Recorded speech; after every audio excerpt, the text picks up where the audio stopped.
أعوذ بالله من الشيطان الرجيم بسم الله الرحمن الرحيم. Inshallah, today we will be starting Sura Naas, and we will start from the translation of Sura Naas. Bismi, in the name Allahi, Allah, Ar-Rahman, the most gracious, Ar-Rahim, the most merciful. First ayah. Qul, say, A'udhu, I seek refuge, bi Rabbi, in the Lord, An-Nasi, of mankind.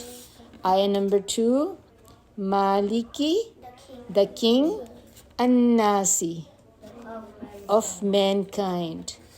Ilahi, the God, An-Nasi, of mankind, min, from, sharri, the evil, al-waswasi, of the whisperer, al-khannasi, the one who withdraws, alladhi, the one who yuwaswisu, whispers, fi, in, suduri, the breast, chest, An-Nasi, of the mankind. So sudur mean the chest. Min, from, al-jinnati, the jinn, wan-nasi, and men. Good job. Okay, inshallah we will start the tafsir of Sura Naas. Sura Naas, as we see, it has 6 ayat. And this is very important surah. This surah usually comes with Qul A'udhu bi Rabbil Falaq and Qul A'udhu bi Rabbin Nas.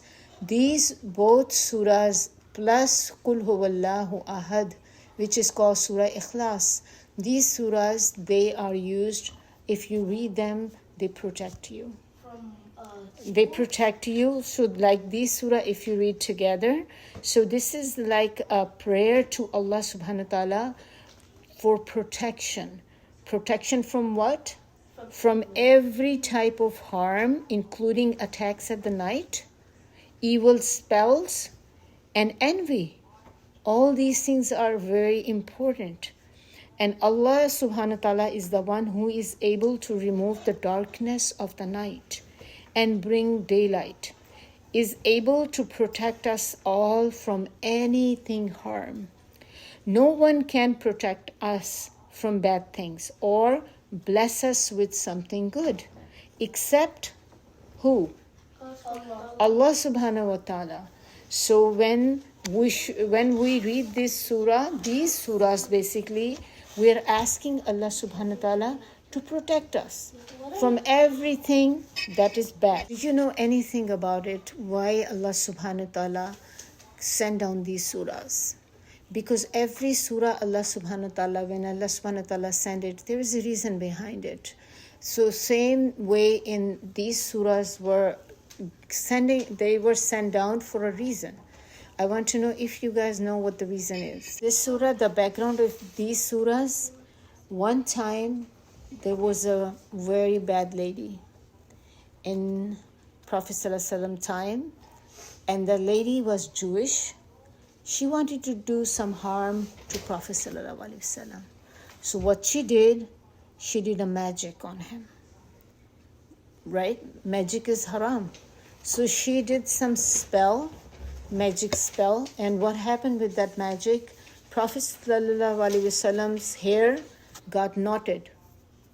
The knots are like, you can't even open it. Like if you imagine if you have chewing gum stuck in your hair, multiple places, how's that gonna feel? Sticky, and you can't even get rid of it, right? No matter what you do, you wash it, you use the comb, you brush it, but you can't remove it. It's even if it gets on any place, on your body, on your shoes, chewing gum is so hard to remove. The same way when if it's done with the magic, the knots, you can't open it. So it's like your whole hair is like, tangled, and you can't even put your fingers in it. So he did that, the lady actually, she did that on Prophet ﷺ. And now he got this magic on, and then he was annoyed, and it was like causing a lot of problems for him. What happened? He used to forget stuff. Because the magic she did, it was like for him, so he could not practice Islam. So she wanted the Prophet ﷺ to die or something bad happened to him, and he won't do this. Like, spreading the Islam, telling people about Allah subhanahu wa ta'ala.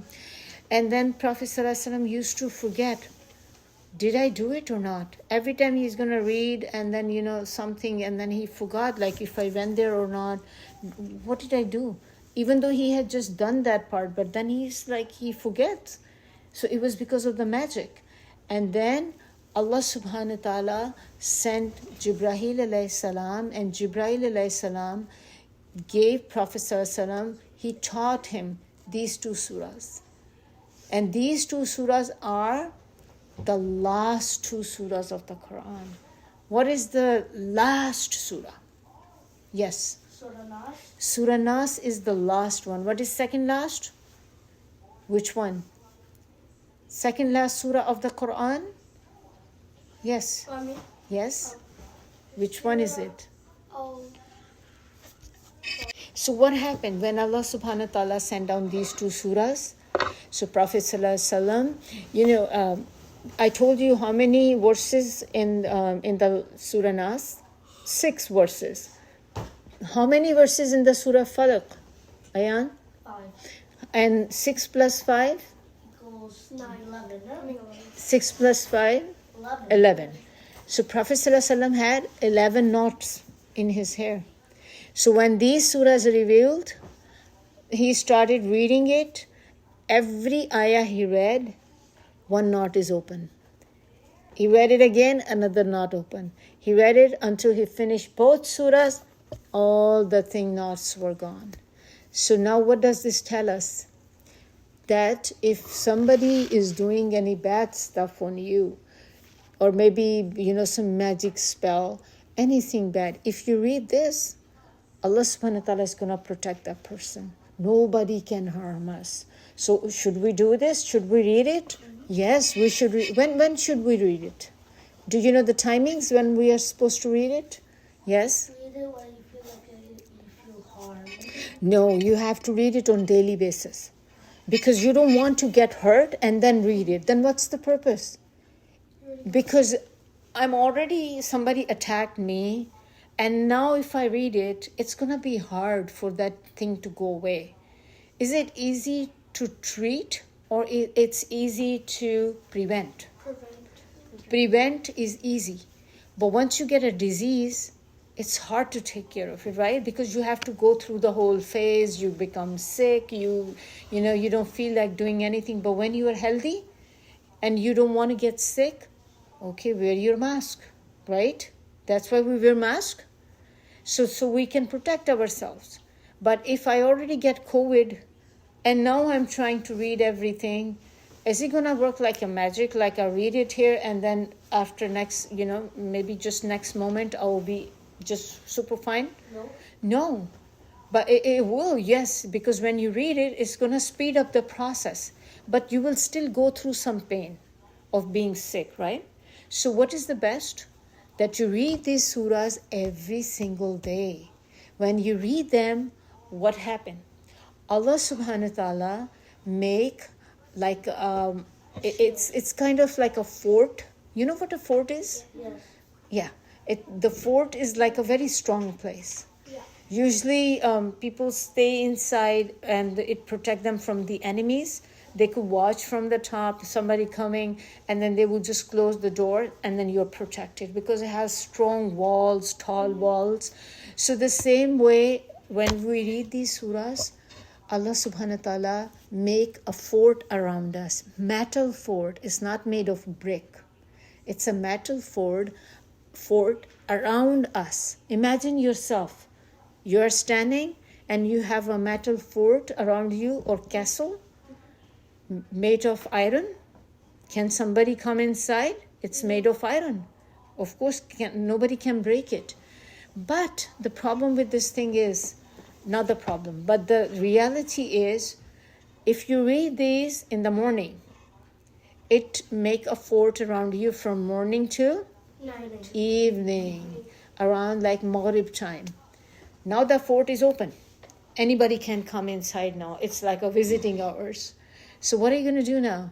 Read it again. Yes. So if you read again at Maghrib time, so before the doors opening, you read it. So now the door can't open. Now it's like you closed it again. It's like, Yeah, exactly. No, like the watchman was going there to open it and he just grabbed it. He just put the handle. He holded the handle and then you read it again. He couldn't open it. And now you're like, that's it is. So once you miss it, it means open, anything can come inside. What are the things that can come inside? Yes? Yes, tell me one by one. Yeah, it protect you from the shaitan and yeah, and anything. Like, do you know what the evil eye is? yes. Evil eye? Oh, yeah. Evil eye is when we like something the other person have. Yeah. Right? If like maybe your friend got something new, she got a new dress, she got a new pen, and you look at that and you're like, wow, that's so pretty. And then, you know, you wish that you have that pen too. And all of a sudden you see your friend, she was writing with the pen and it just broke. She got it yesterday. It was so beautiful. But you just said, oh, I like your pen. And then it just broke. So what does that mean? It means that you gave her evil eye. Because just by saying it, we just said this, oh, I like your dress. Your dress is so pretty. And now all of a sudden it just got ripped. Or something got on the dress, like she spilled something on it. And now you see the stain is not coming off. Grease, or it just ruined the whole dress. So it doesn't happen like just by chance. Sometimes when we like something the other person have, and then we say, oh, it's so pretty. So what is the solution now? How can you protect it? Like, you know, somebody from getting evil eye. If we like something other person has, and we say, mashallah. Did you get it? If you say mashallah, they won't get the evil eye. It's as being a Muslim, this is our job, to protect other person too. We don't want anybody to get hurt. We don't want anybody to suffer. When we hurt somebody's feeling, or if, you know, they're wearing a dress which you really like and they like it too because it's their new dress. If something goes wrong with the dress, is that person going to be happy or sad?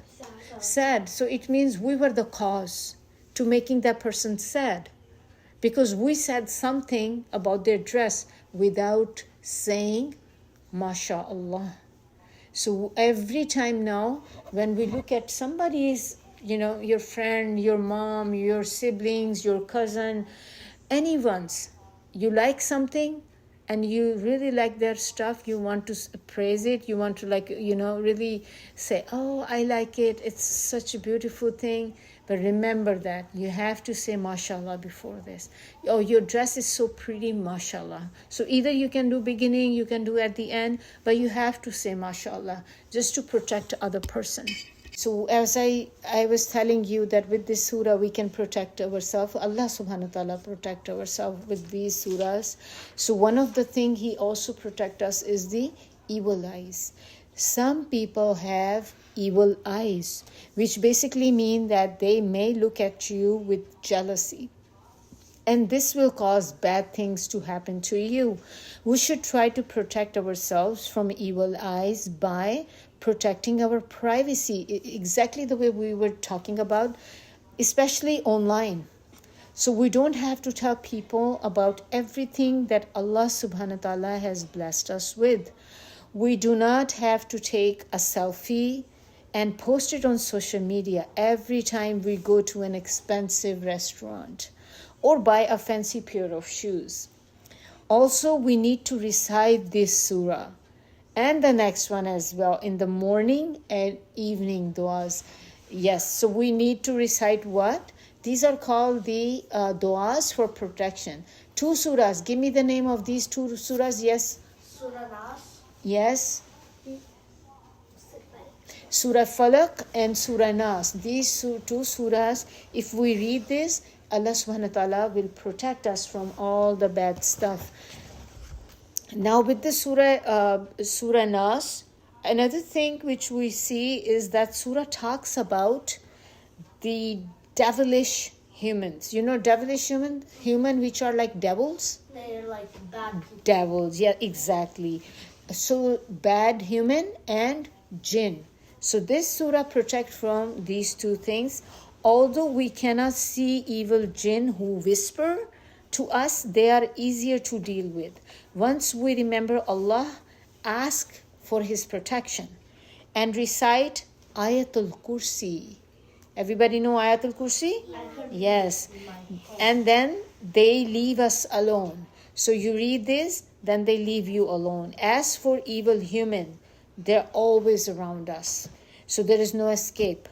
And have a direct impact on our lives. How do we know them? They are the people who encourage us to do evil and stop us from doing good stuff. That's how you can tell. If somebody is asking you to do bad stuff, and if you are trying to do good stuff, they try to stop it. They say, why you have to do this? Why you have to give so much in charity? You know, like if you plan to give $1,000 in charity. And they will say, wow, that's a lot of money. Why do you want to give that much in charity? If you go out to the store, you know, we can buy so much stuff with this. Don't give that much. So you can get it, like what kind of person that is. So you're like, I got it. So it's like that's the way you can get the clues about it. We know them personally. So these people are around us. We're talking about the like bad people. Sometimes we don't know they are bad. So these are the signs, the clues you can check. So they're hard to avoid. And sometimes, you know, you can't escape it. It's like if they're in your family, like in your relatives, of course you have to see them. You can't cut off.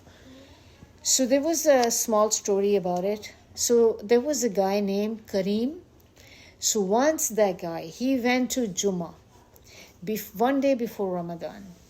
The Imam spoke about the reward for sponsoring iftar.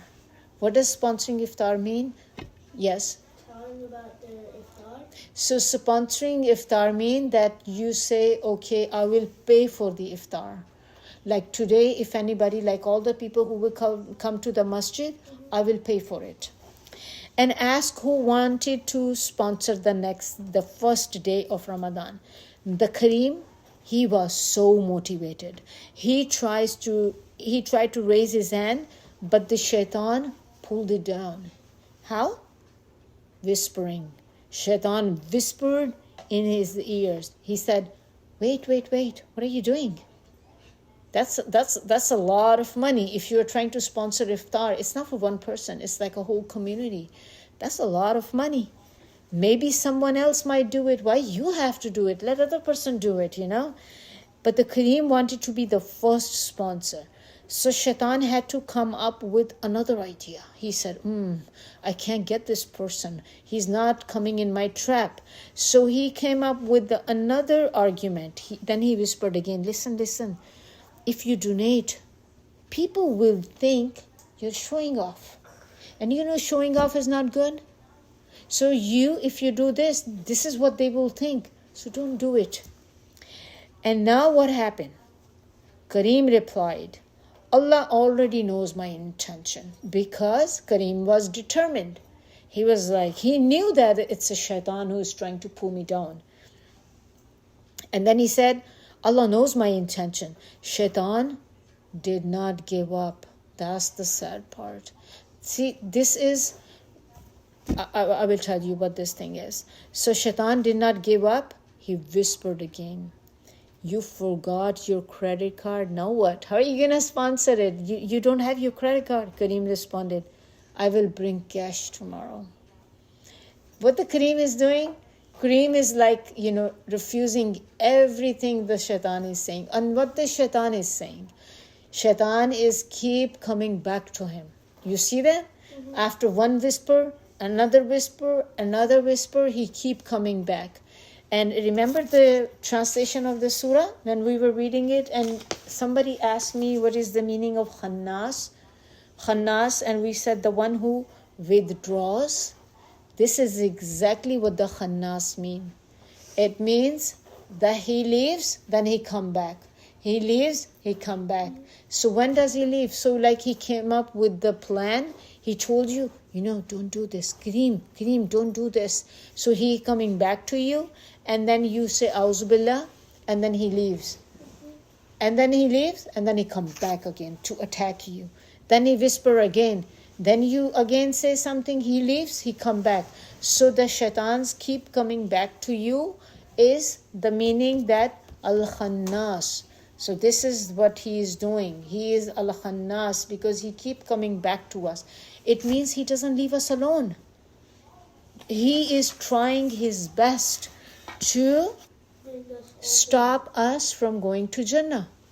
He doesn't want any of us to go to Jannah. And it's not like he will try once and then he will forget it. He will keep trying it until he gets you down. Now let's say how the story ends. So the Kareem said, I'll bring the cash tomorrow, even if I don't have the credit card. Shaitan then said, okay, one more thing. Why don't you, and then Kareem interrupted. He didn't let him finish the sentence because Shaitan wanted to finish the sentence. Kareem interrupted him, and then he started reciting Ayatul Kursi. Interesting. He started reciting Ayatul Kursi, and poof, Shaitan was gone. Now Kareem was able to raise his hand with ease, and the Imam made a lovely dua for him and his family. So on the way home, Kareem stopped by his friend's house. Kareem told his friend Amin about iftar sponsorship. Amin said it was not a good idea. When Kareem asked why, Amin said the Imam's voice was horrible and his lectures are boring. Kareem said, I only care about the people. Amin replied, they don't deserve to eat. The people you are sponsoring iftar, they don't deserve to eat. None of them voted for me when I ran for Masjid President last year. Kareem still wanted to donate. So Amin asked, did you ask your wife for permission? Kareem replied with a little hesitation, I don't think she will mind. Amin then asked, who is going to pay for your rent, for your bill, and for your shopping? The argument made a lot of sense to Kareem. And before he could think of an answer, Amin reasoned. In a few years, imagine your kids will be going to college, right? They have to start college. If you don't pay for their education, who will? It's your responsibility. Feeding people is the masjid's responsibility, not people's. So paying for your kids' education is your responsibility. Now Kareem was speechless. Nobody knew that Shaitan was sitting in the corner taking notes from Amin's argument. Did you get it? Now I feel like he's a shaitan. Yes. So remember I just tell you in the beginning, like there are some people who are devilish human and there is one shaitan. Sometimes shaitan, he tried to do that, but it's not as bad as the people around us. So shaitan was trying to do that work. He couldn't. So what he did, he put the other person on his place. So now his friend Amin was acting like shaitan. He was, working for him. So shaitan got his thing done. Not directly from him, but he got through his friend. Now what happened? Kareem didn't sponsor the iftar. So it's like Shaitan was trying to come back to him one after another, whispering, but he was, no, I'm doing it, no, I'm doing it. But when the person came, Amin, he kept arguing. And then he was trying to tell him, you have this responsibility, you have that, you have this. And then finally, he gave up. So we have to be very careful. If you read these two surahs, Allah subhanahu wa ta'ala protect you from all those bad people who are acting like shaitan. So inshallah from here we finish, and next time we will do Surah Falak. سبحانك اللهم وبحمدك نشهد أن لا إله إلا أنت نستغفرك ونتوب إليك سبحان ربك رب العزة عما يصفون وسلام على المرسلين والحمد لله رب العالمين ربنا تقبل منا إنك أنت السميع العليم وتب علينا إنك أنت التواب الرحيم